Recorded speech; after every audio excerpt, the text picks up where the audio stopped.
Detik-detik banjir bandang terekam kamera video amatir. Banjir bandang menerjang daerah Jorong Kayu Manang, Nagari Surian, Kecamatan Pantai Cermin, Kabupaten Solok, Sumatera Barat.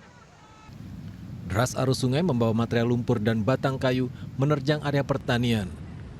Akibatnya sejumlah jembatan putus, areal pertanian dan rumah warga rusak berat. Banjir bandang terjadi akibat hujan deras di kawasan hulu. Sejumlah sungai meluap mengakibatkan air berarus deras menerjang ke arah hilir. Di lokasi Kabupaten Solok, Kecamatan Pantai Cermin, Nagari Surian, dan Jorong Koto Tinggi, Jorong Kayu Manang, dan Jorong Tambang, dengan luapan sungai yang berdampak pada lahan pertanian, kemudian permukiman warga dan akses jalan lintas Padang menuju Morolabu macet. Petugas BPBD bersama tim SAR masih melakukan pendataan dan pemantauan di sejumlah lokasi terdampak. Warga di sepanjang aliran sungai diimbau tetap waspada dan berhati-hati. Dari Kabupaten Solok, Sumatera Barat, Budi Sunandar, iNews, melaporkan. Forum Umat Islam Bersatu berdemo dan melaporkan Menteri Perdagangan Zulkifli Hasan ke Bareskrim Polri atas dugaan penistaan agama. Sebuah truk muatan galon air minuman kosong menabrak sejumlah kendaraan, kios, dan rumah di Cianjur.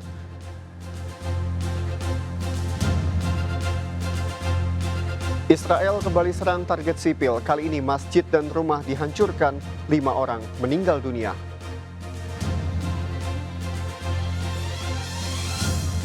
Debat Cawapres nanti malam, siapa yang deg-degan jelang debat dengan tema ekonomi?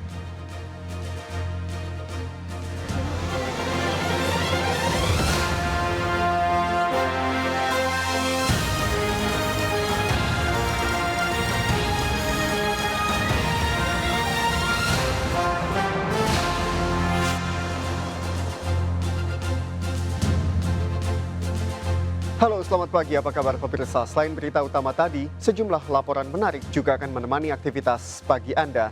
Bersama saya, berikut seputar iNews Pagi selengkapnya.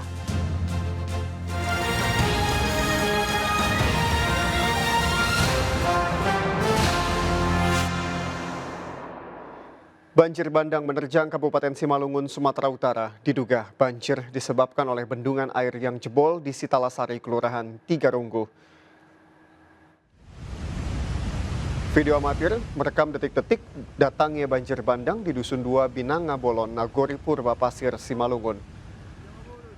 Air tumpah dari atas bukit menerjang permukiman mengarah ke Danau Toba.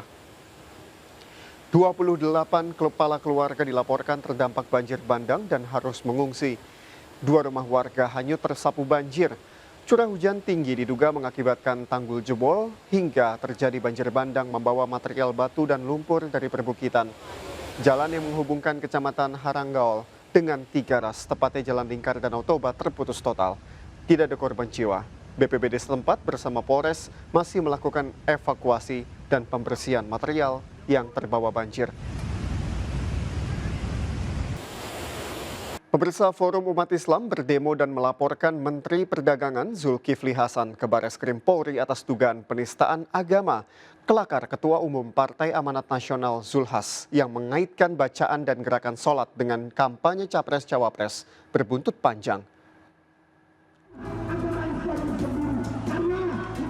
Candaan Menteri Perdagangan Zulkifli Hasan terkait sholat berbuntut panjang.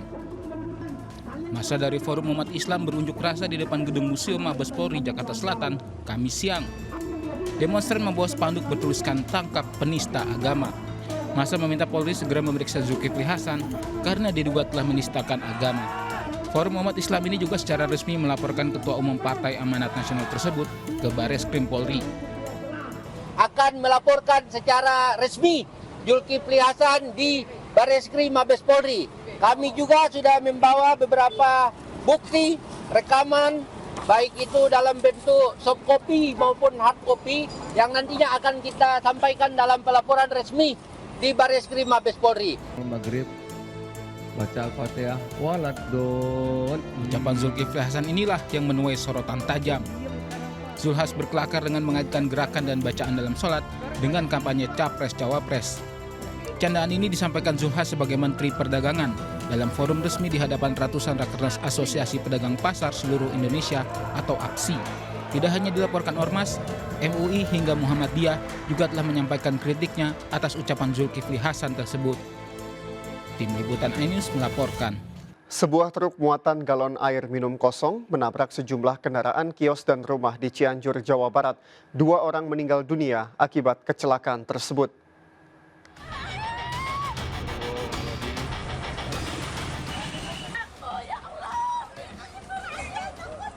Ibu ini menangis histeris mendapati anaknya menjadi korban kecelakaan. Ia pun berlari mencoba mendekati lokasi kecelakaan. Keluarga dan warga setempat langsung mencoba menenangkannya.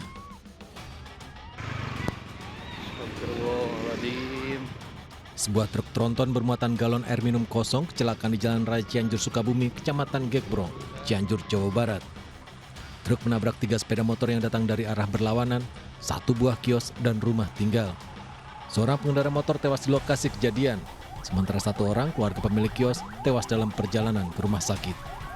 Korban lainnya 2 orang luka berat, sopir dan kernet truk, sementara 5 orang lainnya luka ringan. Truk tronton melaju dari arah Sukabumi menuju Cianjur. Di jalan menurun, sopir diduga mencoba menghindari kendaraan di depan, namun justru oleng ke kanan hingga menabrak sepeda motor dan kios beserta rumah tinggal. Yang kena tuh adik saya. Adik ya, lagi adik apa? Lagi dagang, emang jualan keperluan untuk makan ternak gitu, ayam. Oh, di kayak situ. gitu, ya. Kerja di situ. Adik saya emang punya toko itu. Oh, di itu. Kondisinya gimana tuh? Kondisinya alhamdulillah udah sadar, katanya udah ada di puskesmas. Dibawa kemana? Dibawa ke puskesmas. Kalau yang pekerjaannya itu dibawa ke Hermina. Berapa orang yang tewas? Yang tewas yang depan ke Bu Haji yang punya bengkel sebelah. Terus? Sama yang di motor. Belum diketahui penyebab supir truk hilang kendali. Polisi tengah menyelidiki kasus ini. Olah TKP dilakukan di lokasi kejadian, menyelidiki runtunan kecelakaan. Kendaraan yang terlibat 4 kendaraan sepeda motor, 2 kendaraan truk. Truk dari arah mana? Truk dari arah Sukabumi menuju Cianjur. Muatan apa? Muatan air mineral. Itu tadi berapa rumah? Kios. Dibuka kios. Ada orangnya itu? Ada orangnya, lagi dalam proses penyidikan sementara. 4 kendaraan, 1 truk tronton dan 3 sepeda motor diamankan polisi. Sementara korban dilarikan ke RSUD Cianjur dan Rumah Sakit Hermina, Sukabumi. Dari Cianjur, Jawa Barat, Muhammad Andi Isyan melaporkan. Sebuah kapal syarat penumpang tenggelam di perairan Mamuju, Sulawesi Barat. 2 penumpang meninggal dunia dan 2 penumpang lainnya hilang.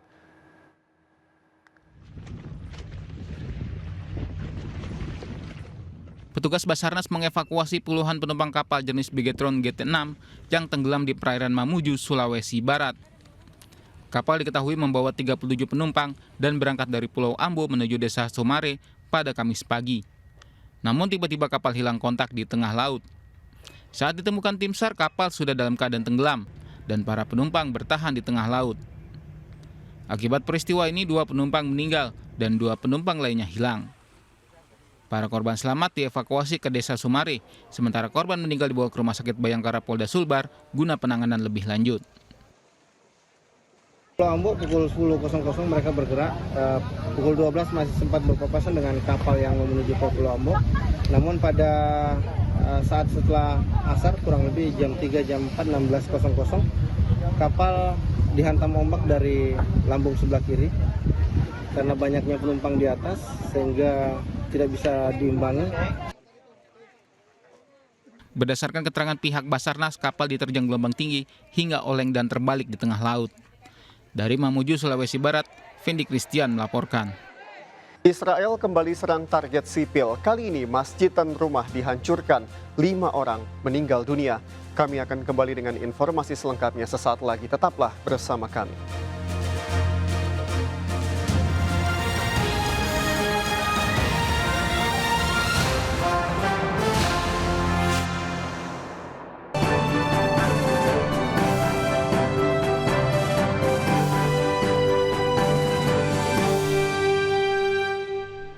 Debat calon wakil presiden akan digelar malam hari nanti. Jakarta Convention Center akan menjadi lokasi debat ketiga cawapres, yakni Gibran Rakabuming Raka, Muhaimin Iskandar, dan Mahfud MD. Hingga Kamis malam, persiapan venue masih terus dilakukan di JCC Senayan, Jakarta. JCC akan menjadi lokasi debat calon wakil presiden yang akan digelar oleh Komisi Pemilihan Umum malam ini pukul 19 waktu Indonesia Barat. Tema yang akan dibahas yakni meliputi ekonomi kerakyatan, ekonomi digital, keuangan, investasi pajak, perdagangan, pengelolaan APBN, APBD, infrastruktur, dan perkotaan. Debat perdana Cawapres ini merupakan debat kedua dalam rangkaian debat Capres-Cawapres pada Pilpres 2024. Sebanyak 11 panelis akan hadir dalam debat antara 3 Cawapres Gibran, Muhaimin Iskandar, dan Mahfud MD. Komisi Pemilihan Umum akan menggelar debat calon wakil presiden malam ini. Tim pemenangan masing-masing calon meyakini para Cawapres akan memberikan ide dan gagasan yang terbaik dalam debat perdana Cawapres nanti. Untuk itu selanjutnya kami persilakan kepada rekan-rekan wartawan untuk bisa mempertanyakan. Michael Sianipar sebagai jubir TPN Ganjar Mahfud mengatakan Cawapres nomor urut 3 Mahfud MD sudah siap untuk berargumen dan beradu gagasan dalam debat calon wakil presiden Cawapres malam ini. Mahfud MD diyakini mampu memaparkan ide dan menelisik gagasan Cawapres lainnya dalam debat nanti. Penting sekali untuk pemimpin Indonesia berikutnya punya pengalaman dan rekam jejak yang teruji. Dan punya pemikiran-pemikiran yang sudah siap untuk kita eksekusi gerak cepat satset. Nah, kalau soal adu gagasan besok, Prof. Mahfud sudah banyak pengalaman selama juga datang ke berbagai rapat di DPR RI, rapat-rapat kabinet, sudah siap untuk memaparkan ide-idenya dan juga untuk menelisik lebih jauh dari gagasan calon-calon paslon yang lain. Jadi itu mindset yang kami punya dan kesiapan kami untuk menghadapi debat besok.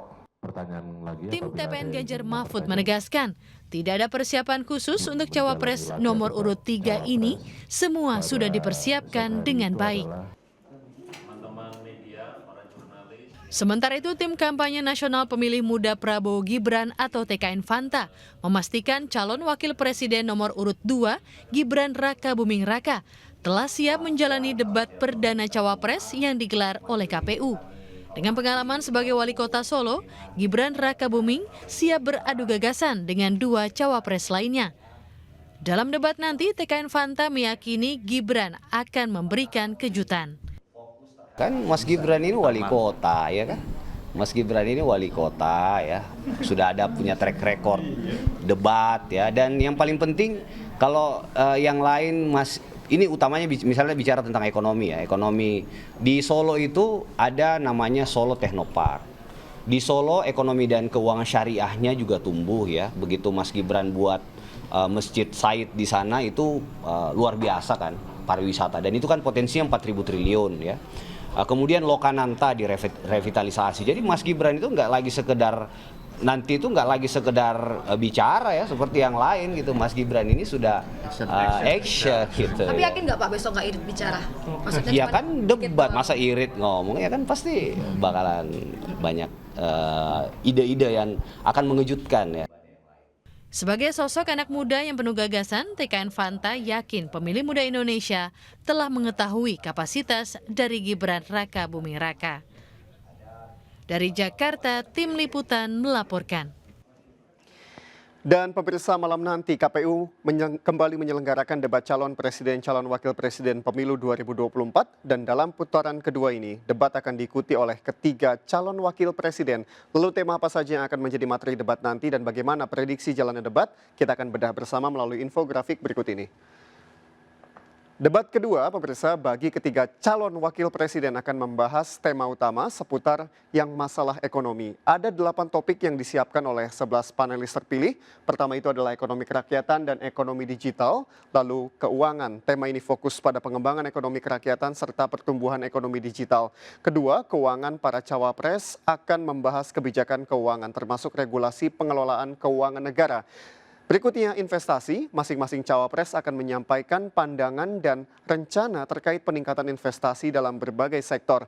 Keempat, kebijakan pajak dan strategi meningkatkan pendapatan fiskal. Yang kelima adalah perdagangan, mengenai kebijakan perdagangan untuk mendukung pertumbuhan ekonomi nasional dan menghadapi tantangan pasar global. Berikutnya, pengelolaan APBN serta APBD berfokus pada pengelolaan untuk mendukung pembangunan dan kesejahteraan masyarakat. 7. Infrastruktur. Para cawapres akan menyampaikan visi dan rencana terkait pengembangan infrastruktur. Dan terakhir, mengenai kebijakan dan program terkait pengelolaan perkotaan termasuk penataan ruang dan pembangunan kota berlanjutan. Selanjutnya pemirsa, yang akan kita bahas mengenai menariknya, ketiga calon wakil presiden juga memiliki latar belakang dan pengalaman yang beragam. Calon presiden nomor urut 1, Muhaimin Iskandar, memiliki sejumlah pengalaman di pemerintahan, juga sebagai wakil ketua DPR RI. Rekam jejak tersebut tentunya memberikan keunggulan dalam pembahasan berbagai kebijakan strategis negara, juga pengelolaan APBN. Sementara calon wakil presiden nomor urut 2 Gibran Rakabuming Raka memiliki pengalaman sebagai wirausaha muda dan wali kota Solo, Jawa Tengah. Gibran tentunya fasih membahas masalah ekonomi kreatif serta pengelolaan perkotaan dan juga APBD. Calon wakil presiden nomor urut 3 Mahfud MD juga memiliki banyak keunggulan. Mahfud MD beberapa kali duduk dalam kabinet pemerintahan sebagai menteri. Asam garam birokrasi, perumusan strategi dan kebijakan menjadi makanan sehari-hari. Mahfud MD juga dikenal sebagai akademisi yang tentunya memiliki wawasan dan pengetahuan yang luas. Selanjutnya pemirsa, kita akan membahas mengenai bagaimana pengamat mengakui latar belakang berbeda dari masing-masing calon wakil presiden. Dan ini akan membuat debat berlangsung menarik. Mereka memiliki keunggulan masing-masing dan tentunya akan mengincar kelemahan lawan mereka dalam panggung debat nanti. Ada beberapa hal yang penting harus dipersiapkan ketiga cawapres. Pertama ini dia pemirsa, mempelajari materi substantif dari tema-tema yang disiapkan oleh tim panelis. KPU telah meminta 11 panelis untuk menyusun berbagai pertanyaan sesuai topik dalam debat nanti. Cawapres juga harus memprediksi pertanyaan yang mungkin dilontarkan moderator ataupun lawan. Mereka harus memiliki pijakan dan argumentasi kuat untuk mematahkan tanggapan ataupun sanggahan lawan. Cawapres harus dapat menyampaikan visi misi dalam waktu yang singkat secara tepat dan jelas. Ketiga kandidat juga harus menguasai panggung debat. Ketiga cawapres akan beradu gagasan di atas podium tanpa didampingi pasangan mereka. Gimik-gimik apa yang dipersiapkan tentunya juga menjadi topik yang menarik. Nah itu dia pemirsa, debat calon presiden 2024 telah berlangsung sukses. Tentunya debat calon wakil presiden diharapkan memberikan hasil serupa. Kejutan-kejutan dipastikan terjadi saat para calon beradu argumentasi ataupun menyerang lawan. Momen menarik apa yang akan terjadi? Jangan lewatkan malam nanti debat calon wakil presiden Republik Indonesia 2024 yang akan ditayangkan secara langsung di layar kesayangan Anda, RCTI. Pemirsa, calon presiden nomor urut 3 Ganjar Pranowo menghadiri acara IDN Festival Teman Cerita di Jakarta Teater Jakarta Pusat. Dalam kesempatan tersebut, Ganjar juga di-roasting oleh para stand-up komedian untuk memberikan kritikan. Ganjar Pranowo melanjutkan kampanye Pilpres 2024 dengan menghadiri acara IDN Festival Teman Cerita di Jakarta Teater Jakarta Pusat. Calon presiden nomor urut 3 tersebut memaparkan visi misinya bersama cawapres Mahfud MD. Dalam kesempatan tersebut Ganjar di-roasting oleh para stand-up komedian untuk memberikan kritikan, termasuk oleh sang putra kandung Muhammad Zinedine Alam Ganjar.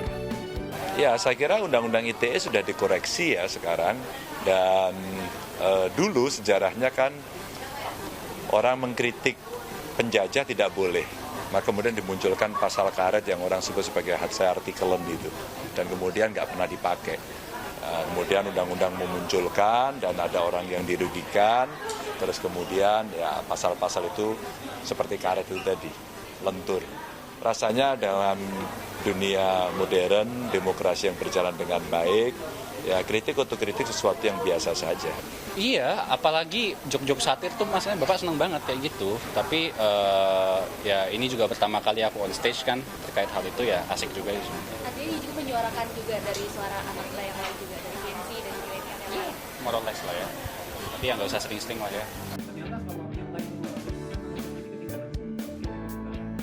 Ganjar mengatakan duet Ganjar-Mahfud MD memiliki fokus terkait penanganan Undang-Undang ITE yang harus direvisi terkait keberadaan pasal-pasal karet.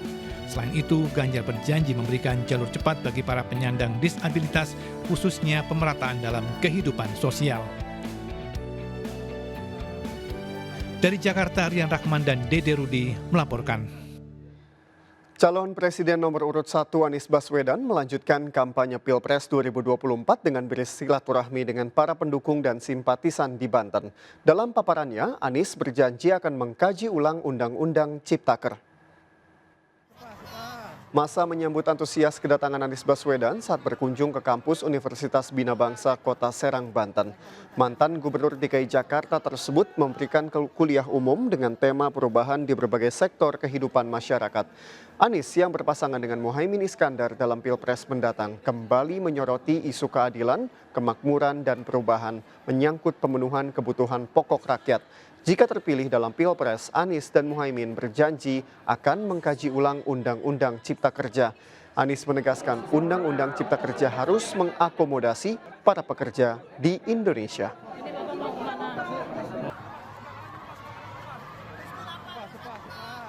Sementara itu, Capres nomor urut 2 Prabowo Subianto menghadiri silaturahmi dan gala dinner bersama ratusan warga Tionghoa dan Aliansi Tionghoa Indonesia di kawasan Pademangan, Jakarta. Prabowo Subianto disambut antusias ratusan simpatisan Aliansi Tionghoa Indonesia yang menggelar deklarasi mendukung duet Prabowo Gibran. Koordinator Nasional Aliansi Tionghoa Indonesia, Anda Hakim, mengatakan Prabowo dan Gibran memiliki visi dan misi yang sejalan dengan Aliansi Tionghoa Indonesia. Khusus Gibran, wali kota Solo tersebut dinilai menjadi representasi anak muda yang berprestasi dan berdedikasi. Prabowo pun memberikan apresiasi atas kepercayaan dan dukungan yang diberikan. Prabowo menilai dukungan tersebut merupakan perwujudan demokrasi di Indonesia serta semangat bersatu dalam kemajemukan bangsa. Istri Capres nomor urut 3 Ganjar Pranowo yakni Siti Atikoh Supriyanti kembali melakukan silaturahmi ke pondok pesantren di Jawa Timur. Disambut antusias para santri dan pimpinan Ponpes, Siti Atikoh menyerap aspirasi masyarakat. Siti Atikoh disambut antusias saat berkunjung ke pondok pesantren Qomarul Hidayah di Trenggalek, Jawa Timur. Pengasuh Ponpes Kiai Haji Ahmad Bajuri mengatakan Siti Atikoh merupakan kerabat dekat Nahdlatul Ulama atau NU. Sebab Siti Atikoh merupakan cucu Kiai Haji Muhammad Hisham, seorang perintis dan pengurus NU. Siti Atikoh memastikan siap menyalurkan aspirasi para pimpinan Ponpes dan santri demi mendapat akselerasi dalam dunia pendidikan sejalan dengan Undang-Undang Pondok Pesantren. Selain itu, duet Ganjar dan Mahfud MD juga fokus untuk meningkatkan kesejahteraan para penghuni Ponpes mulai dari pimpinan, pengasuh, santri hingga pekerja yang berada di lingkungan pondok. Mendirikan pondok pesantren. Pemirsa, tim pemenangan luar negeri menggagas warung demokrasi untuk menggalang dukungan para diaspora Indonesia yang tinggal di berbagai negara. Konsolidasi diaspora Indonesia dalam World for Ganjar Mahfud akan menggelar kegiatan warung demokrasi di 5 benua di seluruh dunia hingga Februari 2024 mendatang.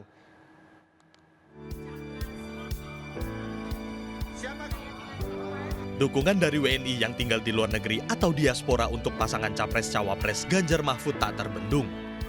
Tim pemenangan luar negeri Amerika Serikat dan inisiator World for Ganjar Mahfud menggagas warung demokrasi untuk menggalang dukungan dari para diaspora yang tinggal di berbagai negara. Warung demokrasi ini merupakan bagian dari kegiatan Warung Mas Ganjar, serta kebiasaan Capres Ganjar Pranowo yang sering mampir ke warung untuk menyerap aspirasi warga. Pendukung Ganjar Mahfud yang berkolaborasi dengan kami di Amerika Serikat telah berada di lebih dari 30 kota dan terus bertambah.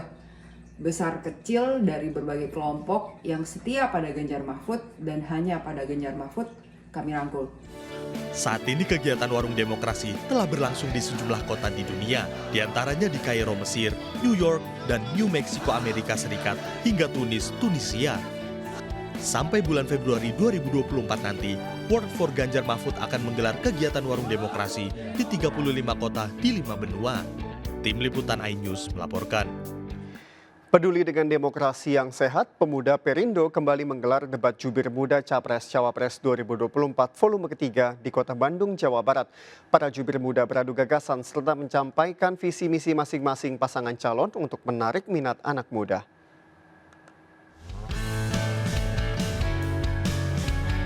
Jubir muda pasangan Capres-Cawapres kembali beradu gagasan dalam debat volume ketiga yang digelar pemuda Perindo di Kota Bandung, Jawa Barat.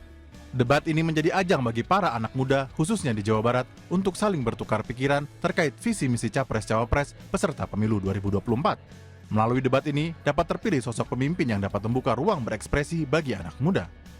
Tentunya debat pemuda Perindo ini adalah debat yang saya pikir menjadi satu ajang untuk membuktikan bahwa pemikiran, gagasan, ide menjadi hal yang sangat penting untuk diinformasikan, ditransformasikan lebih lanjut kepada generasi Z dan juga generasi milenial. Sementara itu di Jakarta Barat, caleg Partai Perindo menggelar coaching klinik untuk pelatih taekwondo dengan menggandeng mantan atlet nasional Fahmi Fahrezi. Pelatihan ini dilakukan agar para pelatih khususnya yang berada di kawasan Jakarta Barat paham dengan kondisi anak asuhnya. Untuk memberikan bekal kepada teman-teman pelatih taekwondo di Jakarta Barat supaya mereka bisa mengetahui edukasi kepelatihan dari mulai yang namanya pemanasan, terus ngasih materi teknik sampai dengan cooling down pendinginan, mereka tahu seperti apa. Partai Perindo terus berinisiatif untuk menggelar kegiatan positif di masyarakat sekaligus mensosialisasikan Capres-Cawapres nomor urut 3 Ganjar Mahfud. Tim Liputan iNews melaporkan. Ribuan penumpang memadati area stasiun Gambir, Jakarta Pusat di hari pertama masa angkutan Natal dan Tahun Baru 2024, Kamis siang. Kami segera kembali dengan informasi selengkapnya sesaat lagi.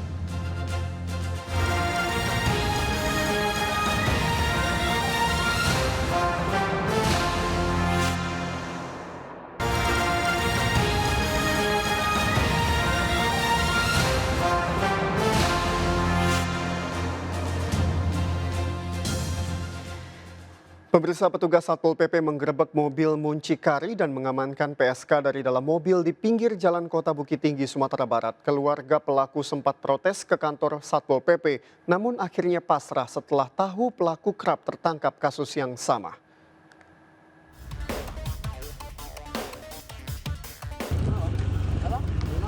Petugas Satpol PP menggerebek mobil yang sedang berhenti di pinggir Jalan Panorama, kawasan Taman Panorama Lobang Jepang, Kota Bukit Tinggi. Dari dalam mobil, petugas mengamankan 2 orang pria diduga mucikari dan 3 orang PSK. Petugas menyita ponsel yang digunakan pelaku untuk mencari pelanggan pria hidung belang melalui aplikasi Kencan.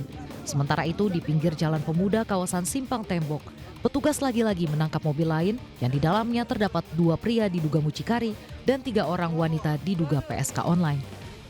Petugas mengamankan alat kontrasepsi dari pelaku. Para terduga mucikari digerebek saat mengantar PSK ke hotel untuk kencan. Kita mengamankan lebih kurang 10 orang terduga PSK dengan menggunakan 2 unit mobil, terdiri dari 6 orang perempuan dan 4 orang laki-laki. Dan ini merupakan modus yang baru karena kita sangat giat sekali masalah razia pekat ini, sehingga mereka takut masuk Kota Bukit Tinggi, sehingga mereka itu stay di seputaran batas Kota Bukit Tinggi dan menggunakan aplikasi. Kemudian baru keluar dan masuk kota untuk melakukan kegiatan yang kita larang tersebut. Para pelaku beserta barang bukti dibawa ke kantor Satpol PP untuk diproses lebih lanjut. Saat proses berlangsung, tiba-tiba beberapa orang keluarga pelaku mendatangi kantor Satpol PP. Mereka protes pelaku ditangkap karena menganggap pelaku adalah anak perempuan baik-baik. Namun keluarga akhirnya pasrah setelah mengetahui pelaku sebelumnya juga pernah ditangkap Satpol PP dengan kasus yang sama disewa melalui aplikasi Kencan. Dan dari 10 orang tersebut, 6 perempuan itu, 3 orang sudah lengkap persyaratannya dan sudah sesuai dengan peraturan, kita kirim ke panti rehab ke Dinas Sosial Provinsi yang berada di Solo. Mudah-mudahan efek jerah yang kita berikan, karena di antara mereka ini sudah berulang kali. Para pelaku melanggar peraturan daerah nomor 3 tahun 2015 tentang ketentraman dan ketertiban umum yang melarang adanya kegiatan asusila. Para pelaku dikenai sanksi membayar biaya penegakan perda hingga Rp1.500.000. Sementara 3 orang pelaku PSK hanya dapat menangis dan mengaku menyesal saat dikirim ke panti rehabilitasi sosial untuk 3 hingga 6 bulan ke depan. Dari Bukit Tinggi, Sumatera Barat, Wahyu Sikumbang melaporkan. Menawarkan istrinya untuk layanan trisam atau pesta seks, seorang penjual es kelapa muda di Malang, Jawa Timur ditangkap polisi. Tersangka mematok tarif ratusan ribu rupiah untuk sekali kencan.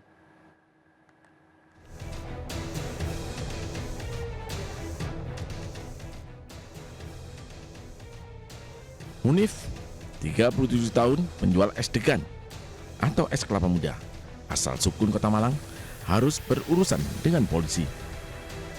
Pasalnya, ia menawarkan istrinya untuk trisam atau seks bertiga dengan pria hidung belang. Pelaku menawarkan istrinya untuk layanan trisam melalui media sosial Facebook dengan mematok tarif Rp800.000 untuk sekali kencan. Sedangkan lokasi layanan trisam dilakukan di sebuah hotel di wilayah Kepanjen, Kabupaten Malang. Dari hasil pemeriksaan, tersangka diketahui telah menawarkan istrinya untuk layanan trisam sebanyak 4 kali. Aksi bejatnya terhenti setelah tertangkap oleh polisi. Modusnya, tersangka biasanya menawarkan istrinya melalui grup Facebook. Kini polisi menggali motif tersangka tega menjual istrinya ke pria hidung belang. Kami dari Polres Malang mendapatkan informasi bahwa di salah satu media sosial aplikasi biru dengan chat pribadi dengan akun Es Dawet ini ada salah satu grup bernama Fantasi Pasutri Trisom. Ini menawarkan istrinya untuk melakukan berhubungan suami istri dengan kesepakatan sebesar Rp800.000. Dari tangan tersangka, polisi berhasil menyita barang bukti, 1 unit motor, handphone, serta kunci kamar penginapan. Atas perbuatannya, tersangka dijerat pasal 2 ayat 1 Undang-Undang Nomor 21 Tahun 2007 tentang tindak pidana perdagangan orang dan terancam 15 tahun penjara. Dari Malang, Jawa Timur, Saif Hajarani melaporkan. Ribuan penumpang memadati area stasiun Gambir, Jakarta Pusat di hari pertama masa angkutan Natal dan Tahun Baru, Kamis siang. Selain sudah memasuki masa libur panjang sekolah, para penumpang kereta juga memilih berangkat lebih awal demi menghindari kepadatan jika mendekati Hari Raya Natal dan Tahun Baru nanti. Kepadatan penumpang terlihat mulai dari area check-in tiket, area ruang tunggu, hingga peron stasiun. Para calon penumpang harus antre panjang saat akan memasuki area stasiun. Para calon penumpang sengaja memilih berangkat lebih awal demi menghindari kepadatan penumpang, apalagi saat ini sudah memasuki masa libur sekolah. PT KAI menyatakan jumlah penumpang yang berangkat dari stasiun Gambir mencapai 13.393 penumpang, sementara untuk stasiun Pasar Senen mencapai 18.000 lebih penumpang. Jumlah tersebut meningkat 2 kali lipat dari masa libur akhir pekan seperti biasanya. Polri menggelar apel pasukan operasi lilin kesiapsiagaan dan pengamanan jelang Hari Raya Natal dan Tahun Baru. Menteri Perhubungan Budi Karya Sumadi turut hadir dalam apel dan menegaskan tidak ada pembatasan penumpang perjalanan kereta api jarak jauh di tengah kasus COVID-19 nasional yang meningkat.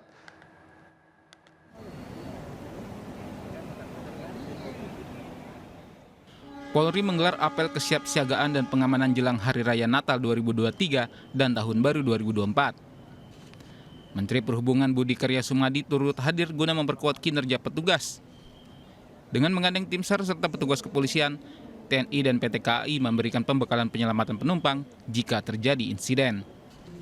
Melalui simulasi, petugas harus siap siaga menghadapi situasi darurat seperti gerbong kereta terbakar hingga upaya penyelamatan penumpang.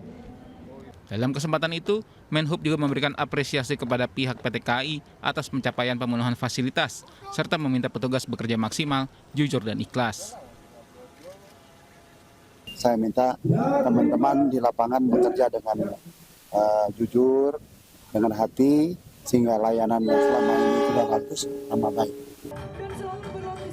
Budi Karya juga menegaskan tidak akan melakukan pembatasan perjalanan kereta api jarak jauh selama momen Natal dan Tahun Baru di tengah lonjakan kasus COVID-19 nasional. Para penumpang diimbau memakai masker dan menerapkan protokol kesehatan. Dari Jakarta, Rani Sanjaya melaporkan. Menjadi wilayah paling utara di Kalimantan Timur, Kabupaten Berau terkenal akan keindahan wisata, salah satunya Pulau Derawan. Selain terkenal akan keindahan bawah lautnya, wisatawan juga bisa langsung memberi makan ikan di lautan.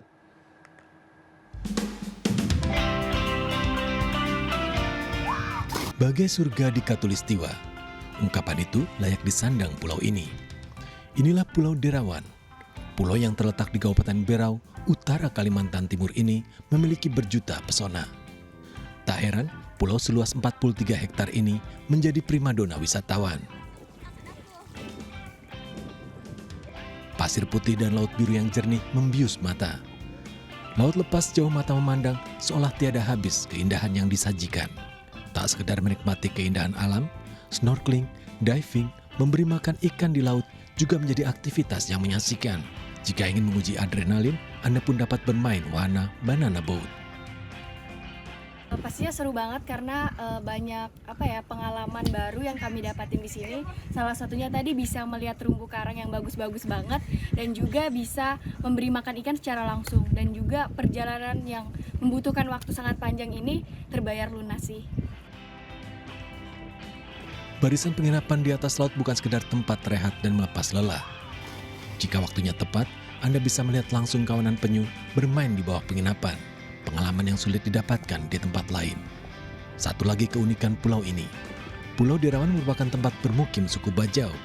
Anda dapat berinteraksi langsung dengan mereka, menikmati kebudayaan setempat, dan tentunya oleh-oleh khas seperti kue sarang semut, kuping gajah, juga kue keminting. Bagaimana? Tertarik untuk menikmati hidden gem di Katulistiwa ini? Dari Berau, Kalimantan Timur, Zuhri, iNews melaporkan. Natal kian dekat, namun belum terlambat bagi Anda yang ingin berburu pernak-pernik khas hari Natal. Salah satu lokasi yang patut dituju adalah Pasar Grosir ASMK Jakarta Barat. Berbagai pernak-pernik hiasan Natal dapat diperoleh di sini. Satu lagi kelebihannya, harganya terjangkau dan bisa ditawar.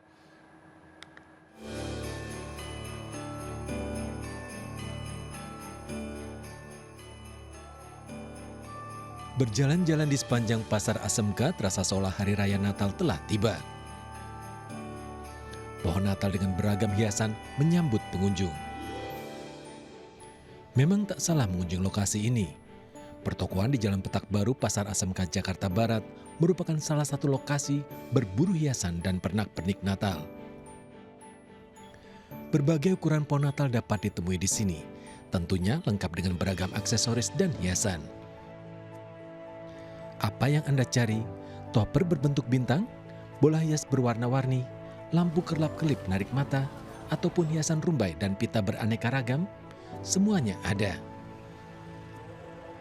Bahkan jika Anda jeli dan tak malu bertanya, sejumlah hiasan dan pernak-pernik model terbaru yang unik bisa didapatkan. Harganya lebih murah sih dibandingin mall. Selain murah, Bu? Selain murah, banyak pilihan. Ini ada hiasan bola-bola, lonceng, sama lampu Natal paling. Tiap tahunnya beli di sini, Pak? Tiap tahun ya. Kenapa memilih beli di sini, Pak? Harganya lebih terjangkau sih, lebih murah. Lalu selain harganya lebih terjangkau, apalagi Pak yang kenapa? Variasinya lebih banyak variasinya. Banyak macam-macamnya gitu, pilihannya. Bukan hanya model terbaru, Pasar ASMK juga dikenal dengan harga yang terjangkau. Apalagi jika Anda membeli dalam jumlah banyak, harga masih bisa ditawar. Mendekati Hari Raya Natal, potongan harga semakin besar hingga 60%. Hiasan Natal dijual mulai harga Rp5.000. Murah bukan? Ada kenaikan harga nggak sih kira-kira? Enggak, harganya malah pada turun. Ini kenapa Mbak? Faktornya apa? Apa gara-gara ada yang sering di online atau gimana gitu? Ya bisa jadi. Bisa jadi maksudnya? Bisa jadi kebanyakannya pada jual online juga sih. Ya kadang mereka suka membandingin harga. Tren berbelanja secara online memang makin marak. Tapi berburu langsung barang-barang unik di Pasar ASMK memberikan pengalaman tersendiri. Dan tentunya bisa langsung menawar untuk mendapatkan harga terbaik. Dari Jakarta, Rizky Falufi, iNews, melaporkan. Ada banyak karya yang bisa dihasilkan dari bahan daur ulang, seperti yang dilakukan para siswa-siswi sekolah dasar di Bekasi berikut ini, di mana mereka membuat busana dari bahan daur ulang dan memamerkannya di peragaan busana.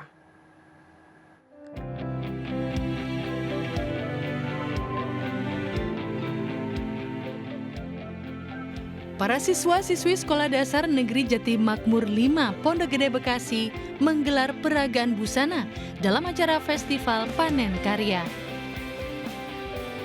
Peserta mengenakan busana ala permaisuri dan peri dengan sayap di belakangnya. Namun yang berbeda dari peragaan busana lainnya, yakni pakaian yang digunakan para peserta yang terbuat dari bahan daur ulang. Tak ada yang menyangka pakaian daur ulang bisa dibuat seindah dan seestetik ini. Selain peragaan busana, para siswa juga tampilkan keahlian lain seperti memainkan angklung, marching band, hingga peragaan bela diri pencaksilat. Festival ini digelar agar siswa ke depannya tak hanya berprestasi, tapi juga berkarakter serta mempunyai keahlian. Sebulan ya. Kamu ngikut apa nih? Eskul drum band. Gimana perasaannya? Senang ya. Terus sama teman-teman apa aja yang ngikutin lomba apa aja di sini? Yang kamu tahu? Drum band.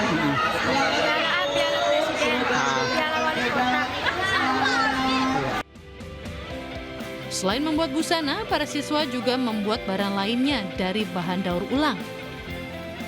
Di antaranya tas eco printing, tas berbahan sedotan, tempat pensil, hingga yang lainnya. Dari Bekasi, Jawa Barat, Rahmat Hidayat melaporkan. Pemirsa, demam panggung biasanya sering dialami ketika akan tampil di hadapan banyak orang. Tapi berbeda dengan yang satu ini, di mana sebuah sekolah tari sukses membuat pesertanya tampil percaya diri di atas panggung, bahkan membius para penonton.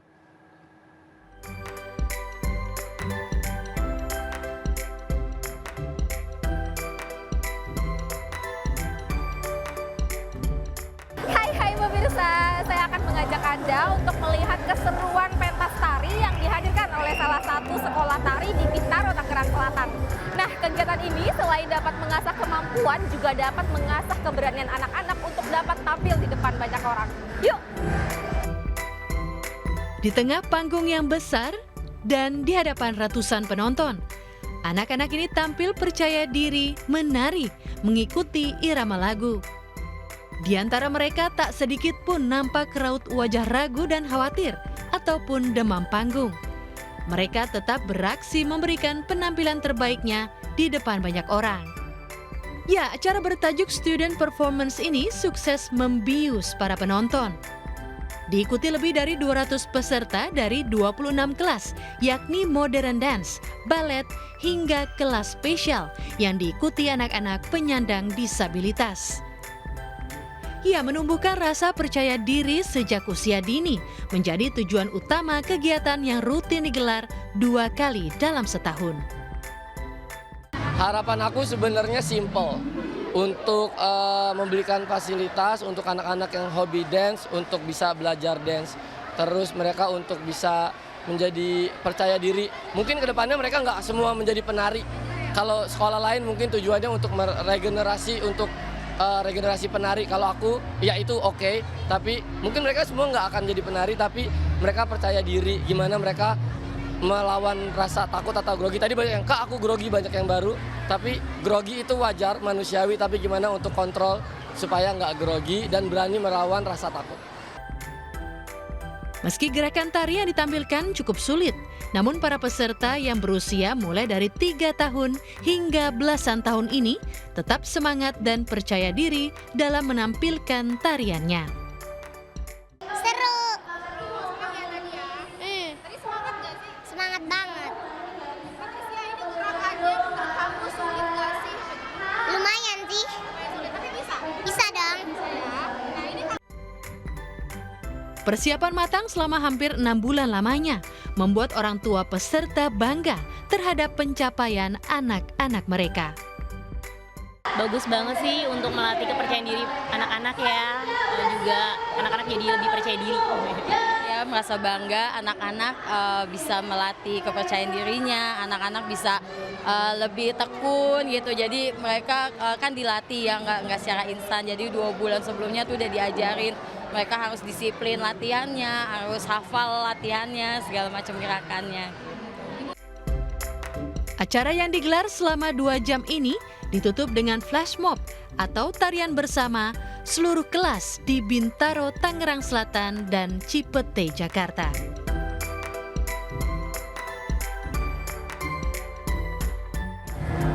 Nah, bagaimana pemirsa, gemes-gemes banget kan aksi mereka. Nah, diharapkan dengan adanya kegiatan ini bisa menumbuhkan rasa kepercayaan diri anak-anak sejak usia dini. Dari Tangerang Selatan, Banten, Rizky Arifa dan juru kamera Dede Rudi, iNews melaporkan. Jelang pemilu 2024, Nahdlatul Watan Diniyah Islamiyah atau NWDI menggelar konsolidasi yang diikuti seluruh pengurus dan kader Nusa Tenggara Barat di Kota Mataram. Seluruh kader dan pengurus juga harus memastikan diri terdaftar di DPP dan mengikuti pemilu dengan datang ke TPS.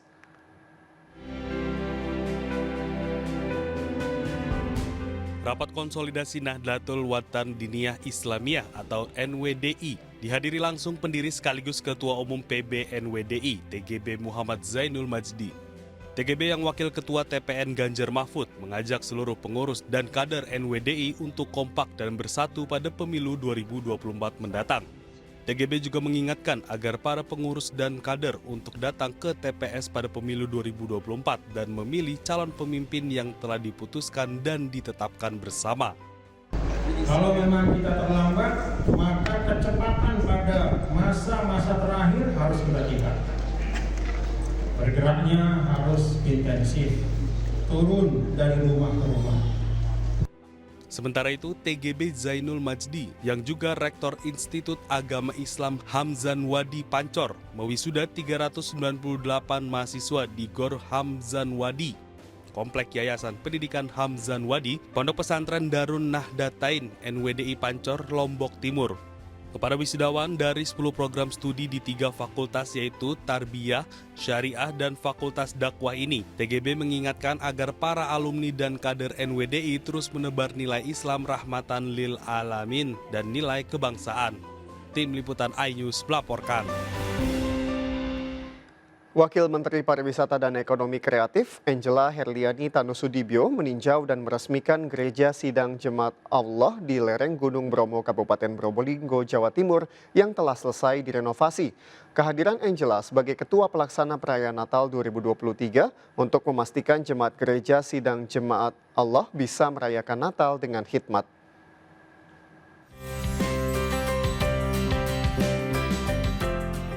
Umat Kristiani warga Desa Sapikerep, Kecamatan Sukapura, Kabupaten Probolinggo, Jawa Timur berbahagia jelang perayaan Natal tahun 2023 ini. Betapa tidak, Gereja Sidang Jemaat Allah sebagai tempat mereka beribadah telah selesai dibedah dan direnovasi. Kebahagiaan para jemaat bertambah karena gereja diresmikan langsung oleh Wamen Parekraf Angela Tanusudibyo. Semoga semangat yang diberikan oleh adik-adik Bromo Kids, semangat yang diberikan oleh Ibu Pendeta dan Bapak, ini bisa dirasakan sampai seluruh masyarakat yang sedang menyaksikan tayangan ini pada hari ini. Dan saya sangat berharap gereja ini sudah diberkati akan menjadi berkat bagi sangat bahagia sekali, sangat bersyukur kepada Tuhan karena doa kami dijawab oleh Tuhan sehingga terlaksananya beda rumah di gereja ini, sehingga gereja semakin cantik, jemaat juga semakin nyaman untuk bisa beribadah. Dalam kesempatan ini, Angela Tanusudibyo juga berbagi kebahagiaan dengan anak-anak di lereng Gunung Bromo dengan memberikan kado Natal. Selain umat Kristiani, di Desa Sapikerep juga terdapat pemeluk agama Hindu dan Muslim yang hidup berdampingan dengan rukun.